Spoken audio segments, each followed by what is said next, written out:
जय हिंद दोस्तों। आज हम लोग देखेंगे बिहार पुलिस भर्ती 2022 का प्रैक्टिस सेट। हम लोग आज 33 देखने वाले हैं और इससे पहले आपका जो है 32 तक कंप्लीट कराया जा चुका है, जिसमें आपको जो है 100 प्रश्नों का एक सेट है। आप लोग इसका प्रैक्टिस सेट अभी से लगाना शुरू कर दीजिए। आपका अगले महीने जो जून में इसका नोटिफिकेशन देखने को मिल जाएगा, तो इसका तैयारी आप लोग अभी से ही शुरू कर दीजिए ताकि आपको इस बार सिलेक्शन ले लेना है।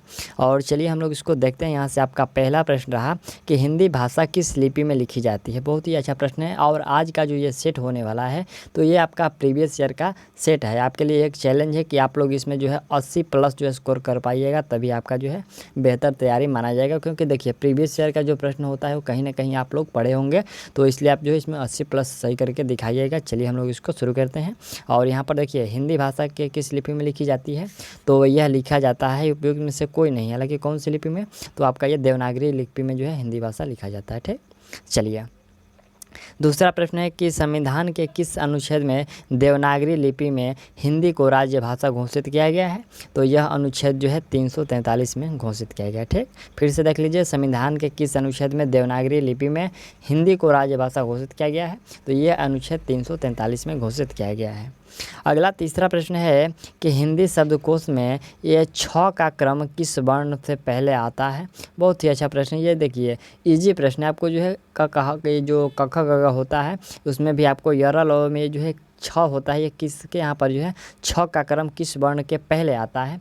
तो इसमें देखिए त्र के पहले यहाँ पर जो है छ त्र, यानी कि जो है ये छ जो होता है त्र से पहले आता है। ठीक, चलिए चौथा प्रश्न है कि तथापि शब्द का संधि विच्छेद करना है। कैसे होगा, इसका सही संधि विच्छेद होगा तथा प्लस अप, यानी कि ऑप्शन आपका सी जो है बिल्कुल करेक्ट होगा। ठीक, चलिए अगला प्रश्न, इसको थोड़ा सा मोटा कर लेते हैं।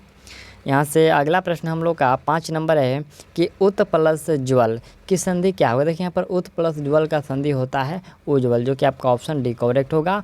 और छठा प्रश्न है कि नवग्रह शब्द का समास भेद बताना है। ये कौन सा समास का उदाहरण है, तो ये जो नवग्रह है ये द्विगु समास है। ठीक, चलिए अगला यहाँ से प्रश्न है कि निम्नलिखित में मोक्ष का पर्यायवाची शब्द है कौन सा। मोक्ष का पर्यायवाची होता है छुटकारा पाना। क्या छुटकारा हो, कहा जाता है कि मोक्ष प्राप्ति हो गया, यानी कि वो छुटकारा पा लिया। ठीक, चलिए कवि का स्त्रीलिंग रूप क्या होता है। कवि का स्त्रीलिंग रूप होता है कवयित्री, ऑप्शन डी करेक्ट होगा इसमें। और अगला यहाँ से हम लोग का प्रश्न है कि गंगा हिमालय से निकलती है वाक्य में रेखांकित शब्द में कारक है। देखिए यहाँ पर रेखांकित किया गया जो हिमालय है ये कैसा शब्द है, तो यह जो शब्द है अपादान शब्द है। यहाँ पर अपादान कारक है, पूछा कि कौन सा कारक है, तो अपादान कारक है। ठीक, चलिए अगला यहाँ से हम लोग का 10 नंबर जो प्रश्न है कि सर्वनामिक विशेषण बनते हैं। ये सर्वनामिक विशेषण बनते हैं किससे, तो ये जो है सर्वनाम से बनते हैं। ठीक, चलिए 11 नंबर जो प्रश्न है आपका कि उसने पत्र लिखा, रेखांकित शब्द का सर्वनाम भेद है। कौन सा सर्वनाम भेद है, तो देखिए रेखांकित जैसे कि ये किया गया है, उसने जो शब्द है इसको रेखांकित किया गया है। और यह जो शब्द है ये आपको पुरुषवाचक सर्वनाम है। कौन सा सर्वनाम है, पुरुषवाचक सर्वनाम है। ठीक, यदि आपको किसी भी प्रश्न में डाउट हो तो आप लोग कमेंट करिएगा। और समय सिंधु चंचल है भारी, उक्त पंक्ति में कौन सा अलंकार है, तो इसमें आपका जो है रूपक अलंकार है, ऑप्शन बी इसमें करेक्ट होगा। ठीक, चलिए अगला यहाँ से प्रश्न है कि कनक कनक ते 100 गुनी मदकता अधिकाय, उही खाए बैरात नर यही पाए बैराय। उपयुक्त जो पंक्ति है आपको है उक्त पंक्तियों में कौन सा अलंकार है, तो इसमें अलंकार है यमक अलंकार। ठीक, ऑप्शन आपका जो है डी करेक्ट होगा। और चलिए यहाँ से अगला जो प्रश्न यहाँ से अंग्रेजी का है, थोड़ा सा मैं इस सेट में अंग्रेजी के प्रश्न को स्किप कर दे रहा हूँ। और चलिए हम लोग यहाँ से देखते हैं 24 नंबर प्रश्न है कि शेरशाह सूरी का मकबरा कहाँ स्थित है। तो शेरशाह सूरी देखिए यहाँ पर उनका मकबरा जो है सासाराम है, ऑप्शन आप लोग ए करेक्ट कर लीजिए। चलिए दूसरा प्रश्न है कि गुरु गोविंद सिंह की जन्मभूमि है कौन सी, तो जन्मभूमि उनकी कौन सी है, यहाँ से देख लीजिए उनकी जो है पाटलिपुत्र, ऑप्शन आपका जो है बी करेक्ट होगा। चलिए अगला यहाँ से प्रश्न है कि अवध में किसानों का नेतृत्व किया किसने, तो अवध में किसानों का जो नेतृत्व किया गया था, देखिए यहाँ पर महात्मा गांधी है, जवाहरलाल नेहरू है, हालांकि इन दोनों के द्वारा नहीं किया गया था, ये किया गया था बाबा रामचंद्र के द्वारा। ठीक, ऑप्शन आपका इसमें सी करेक्ट होगा। ठीक, चलिए अगला प्रश्न है कि निम्नलिखित में से एक समाज सुधारक जो जातीय असमानताओं के खिलाफ लड़े थे, तो जातीय असमानताओं के खिलाफ जो लड़ा गया था वो पेरियार रामास्वामी नायकर के द्वारा लड़ा गया था, यानी कि ऑप्शन आपका इसमें ए जो है करेक्ट है। चलिए अगला प्रश्न है कि उच्चतम तापमान और वाष्पीकरण के कारण किस प्रकार की मिट्टी विकसित होती है। यहाँ पर किस प्रकार की मिट्टी विकसित होती है, तो इसमें जो होता है शुष्क मिट्टी विकसित होता है। ठीक, चलिए अगला प्रश्न है कि अलग अलग किस्म की फसल को उसी ज़मीन में बारी बारी से उगाना तकनीकी रूप से कहलाता है। तो ये तकनीकी रूप से कहलाता है फसल चक्र, यानी कि इसको फसल चक्र कहते हैं। नेक्स्ट प्रश्न हम लोग का 30 नंबर है कि भारत निम्नलिखित में से दुनिया में किसका सबसे बड़ा उत्पादक और उपभोक्ता है। तो उत्पादक भी है और उपभोक्ता भी है, किसका, तो इसमें आपका राइट आंसर होगा दलहन का। ठीक, चलिए अगला प्रश्न है कि किस बहुउद्देशीय नदी घाटी परियोजना का निर्माण महानदी पर हुआ है। तो महानदी पर देखिए हीराकुंड का जो निर्माण है ये महानदी पर किया गया है। ठीक, चलिए अगला प्रश्न है कि निम्नलिखित में कौन सी मुख्य नदी घाटी परियोजना बिहार राज्य में स्थित है। तो बिहार राज्य में स्थित, देखिए यहाँ पर सोन बहुउद्देशीय जो परियोजना है ये बिहार राज्य में है। ठीक, चलिए अगला प्रश्न हम लोग का है कि नेपोलियन संहिता 1804 का क्या विषय है।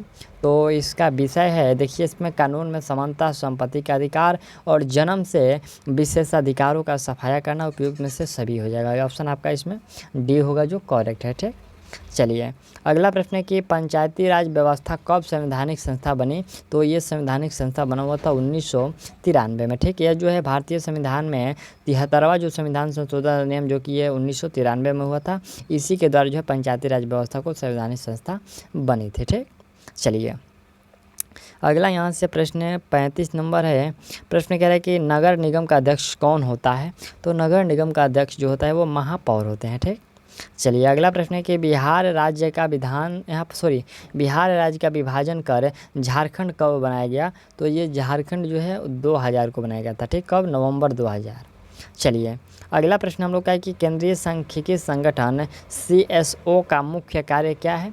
तो इसका मुख्य कार्य जो होता है राष्ट्रीय आय के अनुमानों का जो है संग्रह करना होता है। ठीक, चलिए नेक्स्ट प्रश्न यहाँ से हम लोग का है कि किसने गार्डन सिटी का सिद्धांत विकसित किया। तो गार्डन सिटी का जो सिद्धांत है ये विकसित किया गया था एबेनेजर हावर्ड के द्वारा। ऑप्शन आपका इसमें ए करेक्ट होगा। अगला यहाँ से हम लोग का 39 नंबर प्रश्न है कि निम्नलिखित में से कौन सा एक सार्वजनिक क्षेत्र उद्यम है। तो सार्वजनिक क्षेत्र उद्यम में आपका कौन सा होगा। इसमें देखिए भारतीय जो रेल है ये सार्वजनिक क्षेत्र में है। ठीक, यहाँ पर FCI का स्थापना कब हुआ था। तो FCI का स्थापना जो 1965 में किया गया था, आपको याद रखना है। फूड कॉरपोरेशन ऑफ इंडिया जो होता है इसका फुल फॉर्म होता है, और ये 1965 14 जनवरी 1965 की इसकी स्थापना की गई थी, और इसका मुख्यालय कहाँ है, नई दिल्ली में है। ठीक, चलिए अगला प्रश्न है कि किस उम्र के लोगों को मुख्य श्रम शक्ति के रूप में माना जाता है। तो मुख्य श्रम शक्ति ये माना जाता है आपका, यहाँ देखिए 15 से 35 है और 15 से 60 है। आप लोग कौन सा आंसर लगा रहे हैं। तो इसमें 15 से 60 होगा, ऑप्शन जो है बी करेक्ट होगा। ठीक, चलिए अगला प्रश्न हम लोग का है कि स्वर्ण चतुर्भुज सुपर राजमार्गों का रख रखाव किसके द्वारा किया जाता है। तो इसका रख रखाव जो होता है NHAI के द्वारा किया जाता है। ऑप्शन आपका जो है इसमें डी करेक्ट होगा। और चलिए नेक्स्ट प्रश्न हम लोग का 43 नंबर है कि जुलाई 1968 में गेहूँ क्रांति नामक एक विशेष डाक टिकट किसने जारी किया। तो यह जारी किया गया था इंदिरा गांधी के द्वारा। ठीक, चलिए अगला प्रश्न है कि किस पंचवर्षीय योजना में मानव पूंजी के महत्व पर जोर दिया गया। तो ये जोर दिया गया था 7वीं पंचवर्षीय योजना में। ठीक, ये जो है मानव पूंजी पर जोर दिया गया था, जो कि 1985 से 90 के बीच ये चला था। अगला यहाँ से हम लोग का 45 नंबर प्रश्न है, कह रहा है कि यहाँ पर देखिए ऑपरेशन ब्लैक बोर्ड का लक्ष्य क्या है। तो इसका लक्ष्य है कि शैक्षिक रूप से पिछड़े क्षेत्र में प्राथमिक शिक्षा प्रदान करना जो है इसका मुख्य लक्ष्य है। अगला प्रश्न हम लोग का है कि सर्व शिक्षा अभियान का उद्देश्य क्या है। तो इसका उद्देश्य है कि 6 से 14 वर्ष की आयु के वर्ग के सभी बच्चों को प्राथमिक शिक्षा प्रदान करना, ये सर्व शिक्षा अभियान का मुख्य उद्देश्य है। ठीक, चलिए अगला प्रश्न है कि गरीबों के भोजन और पोषण संबंधी स्थिति में सुधार करने का कौन सा कार्यक्रम है। तो यह कार्यक्रम है आपका, देखिए जैसे कि मिड डे मील स्कीम है, सार्वजनिक वितरण प्रणाली है, और एकीकृत बाल विकास योजना उपयोग में से सभी होगा। ठीक, चलिए अगला प्रश्न है कि राष्ट्रीय मिशन ग्रीन इंडिया का किसके साथ जो है विलय कर दिया गया है। तो ग्रीन इंडिया का जो विलय है वह MGNR, यहाँ पर देखिए MGNREGA के द्वारा जो है इसको विलय कर दिया गया। यानी कि देखिए यहाँ पर इसका जो पूरा नाम हो गया, जैसे कि Mahatma Gandhi national rural employment guarantee act, जो कि मनरेगा के नाम से ये जाना जाता है। ठीक, इसको जो है विलय कर दिया गया है। और अगला प्रश्न हम लोग का है कि निम्नलिखित कथनों पर विचार करना है। इसमें देखिए 3 स्टेटमेंट दिया गया है। कह रहे हैं कि मनरेगा भारत में संवैधानिक अधिकारों को पूरा करती है। दूसरा है कि मनरेगा मुख्य रूप से ग्राम पंचायतों द्वारा लागू किया जाता है। तीसरा है कि उन स्थानों पर जहां हाल ही में बेमौसम बारिश और ओलावृष्टि ने फसलों को प्रभावित किया है, 100 दिन से 200 दिन के लिए कार्य दिवसों की संख्या में जो है वृद्धि की जाएगी। और यहाँ पर देखिए उपयुक्त में से जो है पूछा है कि कौन सा कथन इसमें सत्य है। तो हालांकि इसमें से एक और बी जो है कथन सत्य है, यानी कि यहाँ से देख लीजिए ए और बी ये कथन सत्य है और ऑप्शन जो सी वाला है ये गलत है। ठीक, चलिए प्रश्न हम लोग का 50 नंबर है कि राष्ट्रीय खाद्य सुरक्षा मिशन का लक्ष्य निम्नलिखित में से किन उत्पादों के जो है, देखिए यहाँ पर किन उत्पादों के उत्पादन को बढ़ाना है। चावल दिया गया है, गेहूँ है, फल है, दलहन है और मोटे अनाज, कौन से होंगे इसमें आपका जो है कूट भाषा में देना है। तो हालांकि इन सभी के जो उत्पादन में बढ़ाना है। ठीक, आप लोग जो है यहाँ पर ऑप्शन जो है डी कर लीजिएगा। चलिए अगला यहाँ से प्रश्न है कि गोत्वीय त्वरण जी का मान किसके साथ घटता है। तो जी का जो मान होता है ऊंचाई के साथ ये घटते जाता है। ठीक, चलिए अगला प्रश्न है कि निम्नलिखित में कौन सा भौतिक परिवर्तन है। तो इसमें हम लोग का देखिए यहाँ पर कोका कोला पेय में नमक डालने से गैस का निकलना, देखिए ये जो है भौतिक परिवर्तन है। बाकी जो यहाँ पर कौन सा लकड़ी का जलना, कागज़ के टुकड़े का जलना और लोहे में जंगना, ये सभी रासायनिक परिवर्तन है। ठीक, चलिए अगला प्रश्न है कि कौन सा उपकरण विद्युत ऊर्जा को यांत्रिक ऊर्जा में परिवर्तित करने के लिए उपयोग किया जाता है। तो देखिए यहाँ से विद्युत ऊर्जा को यांत्रिक ऊर्जा में जो रूपांतरित करने की बात आई तो आपका यहाँ से इलेक्ट्रिक मोटर हो जाएगा। ठीक, 54 नंबर प्रश्न है कि जब वेग समय का ग्राफ एक सीधे रेखा समय अक्षांश के समांतर हो तो क्या होगा। तो उसका जो है त्वरण होगा जो शून्य होगा। ठीक, चलिए अगला 55 नंबर प्रश्न है कि जब लंबी और सीधी सोलेनॉइड जिसमें विद्युत प्रवाह हो रहा हो तो सोलेनॉइड के भीतर चुंबकीय क्षेत्र क्या होगा। तो उसके भीतर चुंबकीय क्षेत्र उसके सिरों की तरफ जो है घटती है। ठीक, चलिए अगला प्रश्न है कि 1 किलोग्राम के पदार्थ के तापमान को 1 डिग्री सेंटीग्रेड बढ़ाने के लिए आवश्यक ऊष्मा की मात्रा को क्या कहा जाता है। तो उस मात्रा को कहा जाता है विशिष्ट ऊष्मा धारिता कहा जाता है। ठीक, चलिए अगला प्रश्न है कि 2 बल्ब है, एक है 150 वाट का, दूसरा है 60 वाट के, तो किस बल्ब का जो प्रतिरोध अधिक होगा। तो अधिक प्रतिरोध होगा 150 वाट वाले बल्ब का। ठीक, चलिए अगला यहाँ से प्रश्न जो हम लोग का 58 नंबर है। प्रश्न करें कि एक वस्तु का सीधे रेखा में 40 मीटर प्रति सेकंड के वेग से चलते हुए तुरंत 4 मीटर प्रति सेकंड स्क्वायर से बढ़ता है तो उस वस्तु की 10 सेकंड बाद गति क्या होगी। तो 10 सेकंड बाद उसका जो गति होगा वह 80 मीटर प्रति सेकंड होगा। ऑप्शन आपका इसमें डी जो होगा करेक्ट होगा। और ये जो बनाया गया है आपको V बराबर U + 80 पर यह जो है इस सूत्र को जो प्रयोग करके बनाया गया है।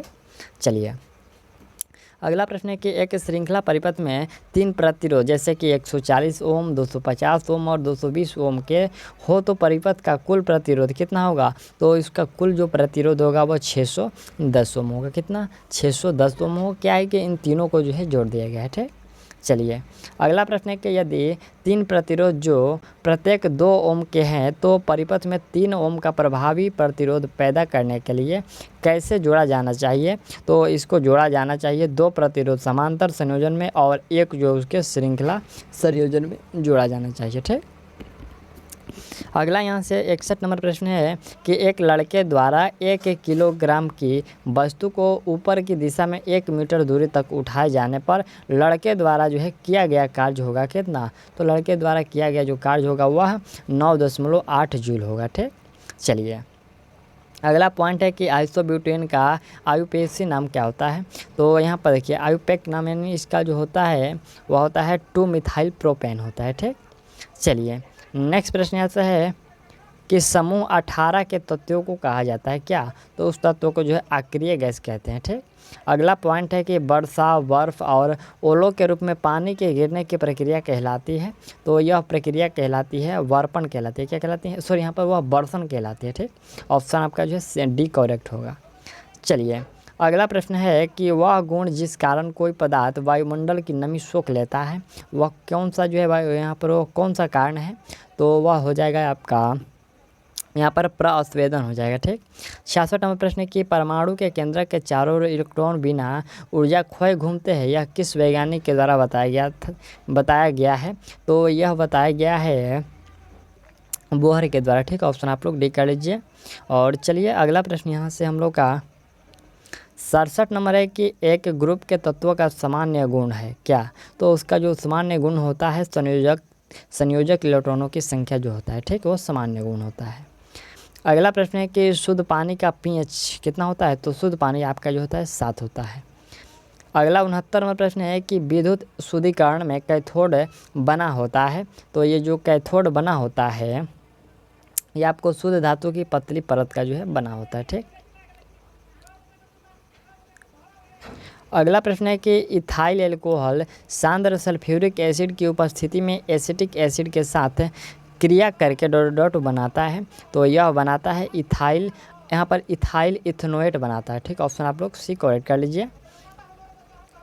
अगला प्रश्न है कि जब पीले फास्फोरस को NaOH के गर्म और सांद्र घोल के साथ क्रिया कराई जाती है तो कौन सी जहरीली गैस बनती है, तो इस समय जो जहरीली गैस बनेगी वो PH3 बनेगी। ठीक, आपको याद रखना है।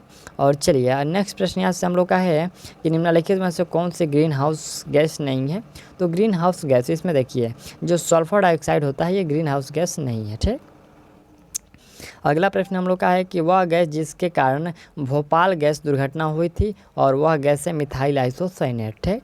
चलिए नेक्स्ट प्रश्न है कि वंशानुगत स्थानांतरण की इकाई है क्या, तो इसका इकाई है जीन। अगला प्रश्न हम लोग का है कि उस वैज्ञानिक का नाम जिसने यहाँ पर प्रथम बार टीके की खोज की, तो ये खोज किया गया था एडवर्ड जेनर के द्वारा। ठीक। चलिए अगला प्रश्न हम लोग का है कि रुधिर परिसंचरण की खोज किसने की थी, तो इसका खोज किया गया था विलियम हार्वे के द्वारा। अगला यहाँ से हम लोग का प्रश्न है 77 नंबर, यहाँ से हम लोग का ये 76 था। 77 नंबर प्रश्न है कि मानव रक्त का जो pH मान होता है वो कितना होता है, सभी लोग आंसर करिएगा। मानव रक्त का जो pH मान होता है वो 7.4 होता है, यानी कि वो जो होता है क्या क्षारीय होता है। ठीक। चलिए अगला प्रश्न यहाँ से हम लोग का किस रक्त समूह को व्यापक प्राप्त, यहाँ पर देखिए व्यापक प्राप्तक समूह कहा जाता है, यानी कि सर्वग्राही कहा जाता है। तो सर्वग्राही जो होता है किसको कहते हैं, ये कहा जाता है आपको AB ग्रुप को। ठीक। चलिए अगला प्रश्न है कि हड्डी एक उदाहरण है किसका, तो ये जो हड्डी होता है आपको संयोजी ऊतक का उदाहरण है। अगला प्रश्न है कि हड्डी और पेशी को जोड़ता है कौन सा, तो हड्डी और पेशी को जोड़ता है कंडरा। अगला प्रश्न यहाँ से हम लोग का है कि निम्नलिखित में से कौन सा हार्मोन आपातकाल का हार्मोन है, तो आपातकाल का हार्मोन कहा जाता है एड्रेनालिन को जो है कहा जाता है। ठीक। चलिए अगला प्रश्न हम लोग का है कि विकिरणों के हानिकारक प्रभाव से मुख्य रूप से जो है डॉट होता है, तो इसके प्रकोप से जो है कैंसर होता है। ठीक। विकिरणों के हानिकारक प्रभाव से कैंसर का जो है मुख्य रूप से होता है। और अगला प्रश्न है कि पादप कोशिका में निम्नलिखित में से किसमें विभाजन की क्षमता होती है, तो विभाजन की क्षमता देखिए यहाँ पर शीर्षस्थ बीजायोतक में होती है। ठीक। चलिए अगला प्रश्न है कि फूल का सबसे बाहरी आवरण जो जनन अंगों की रक्षा करता है कौन, तो जनन अंग की रक्षा करता है बाह्य दल पुंज। अगला यहाँ से प्रश्न है जो हम लोग का है 85 नंबर, ये प्रश्न कह रहा है कि पहले 5 परीक्षणों का औसत 7 है और पहले जो 6 परीक्षणों का औसत भी 7 है, तो 6वां परीक्षण होगा। देखिए ये जो प्रश्न है आपका 85 से लेकर के ये 100 तक जो पूछा गया, टोटल आपका 15 प्रश्न, तो ये मैथ का प्रश्न है। तो मैथ का प्रश्न आप लोग इसको अभी सॉल्व करिएगा और इसी वीडियो के जो अंत में आपको इसका सॉल्यूशन देखने को मिल जाएगा। तो पहले आप लोग इसके जो प्रश्न को अच्छे से देख लीजिए या फिर आप लोग वीडियो रुका करके इसका स्क्रीनशॉट भी ले सकते हैं। ठीक। यहाँ से आपका जो राइट आंसर होगा वो 85 का, वो आपका 7 हो जाएगा। ठीक। चलिए 86 का देख लीजिए, 86 का राइट आंसर कौन सा होगा, यहाँ पर 1190 होगा। प्रश्न जो है आपको स्पष्ट रूप से दिख रहे हैं। और 87 का राइट आंसर आप लोग यहाँ से 10 कर लीजिए। ठीक। चलिए अगला यहाँ से 88 नंबर है, तो 88 का राइट आंसर आपका विश्वा पद होगा। और यहाँ से 89 है, तो 89 का राइट आंसर 15 और -5 होगा। फिर आपका 90 नंबर है, तो 90 का राइट आंसर कौन सा कर लीजिएगा, यहाँ से 90 का राइट आंसर आपका जो है डी हो जाएगा। ठीक। चलिए 91 का राइट आंसर देखिए यहाँ से आपका जो x - y होगा, ऑप्शन आपका बी करेक्ट होगा। और यहाँ से 92 नंबर का राइट आंसर आप लोग जो है डी कर लीजिएगा, यानी कि 6। चलिए यहाँ से 93 नंबर का जो राइट आंसर क्या होगा, 93 का राइट आंसर आपका यहाँ से 3ABC होगा। और अगला प्रश्न यहाँ से 94 है, तो 94 का राइट आंसर कौन सा होगा, यहाँ से देख लीजिए। 94 का जो राइट आंसर होगा यहाँ पर, हालांकि ऑप्शन में इसमें नहीं दिया गया है, इसमें कुछ अलग आंसर होगा आपका 2A/A बराबर, यानी कि यहाँ पर 2 हो जाएगा। ठीक है, यहाँ से आपका राइट आंसर इसका 2 होगा। और चलिए अगला प्रश्न यहाँ से हम लोग का है कि एक त्रिकोण की भुजाएं x सेंटीमीटर है और जो है x+1 सेंटीमीटर, और यहाँ पर जो है x+2 सेंटीमीटर है, तो x का मान आपको ज्ञात करना है, क्या होगा, तो x का मान यहाँ से आपका 3 सेंटीमीटर होगा। ठीक, चलिए 96 का जो राइट आंसर होगा वो आपका 18 हो जाएगा। और 97 का जो राइट आंसर होगा वो 97 का आपका यहाँ से C होगा। ठीक, चलिए अगला प्रश्न है कि चतुर्भुजाकार खेत की जो है एक भुजा 4 मीटर है और विकर्ण 5 मीटर है, तो खेत का क्षेत्रफल कितना होगा, खेत का क्षेत्रफल हो जाएगा ये आपका कितना, यहाँ से 12 मीटर स्क्वायर होगा। ठीक, चलिए 99 नंबर देख लीजिए। 99 का राइट आंसर आपका यहाँ से C होगा, यानी कि 1 होगा। और अगला प्रश्न यहाँ से 100 नंबर है, तो 100 का राइट आंसर आपका जो है 2/sin A, यानी कि ऑप्शन C जो होगा वो करेक्ट होगा। चलिए आप लोग इसका सोल्यूशन देख लीजिए। ये रहा सॉल्यूशन, यहाँ से देखिए 88 नंबर, फिर 89, 90, 91 और यहाँ से 92, 93 और 94। देखिए यहाँ से 94 का जो आपका यहाँ से 2 होगा। ठीक, चलिए यहाँ से स्टार्ट कर दिया गया है। और अगला यहाँ से जो प्रश्न है यहाँ से आपका 95, तो इसका थोड़ा सा सॉल्यूशन बड़ा है, यहाँ आपका जो है आ जाएगा। ठीक, चलिए यहाँ से 96 नंबर और 96 नंबर यहाँ से हम लोग का 18 हो जाएगा। और 97 का लेकर यहाँ से लेकर यहाँ तक है 3:1 होगा। और यहाँ से 98 फिर 99 और यहाँ जो हम लोग का ये 100 का अंतिम सॉल्यूशन। ठीक, तो ये हम लोग का जो प्रैक्टिस सेट था वो 33 था, और जो सेट 34 है आपको कल शाम को 8 बजे प्रोवाइड किया जाएगा। तो चलिए मिलते हैं अगले वीडियो में, और तब तक के लिए थैंक्स। और आप लोग भी अपना स्कोर कमेंट कर दीजिएगा।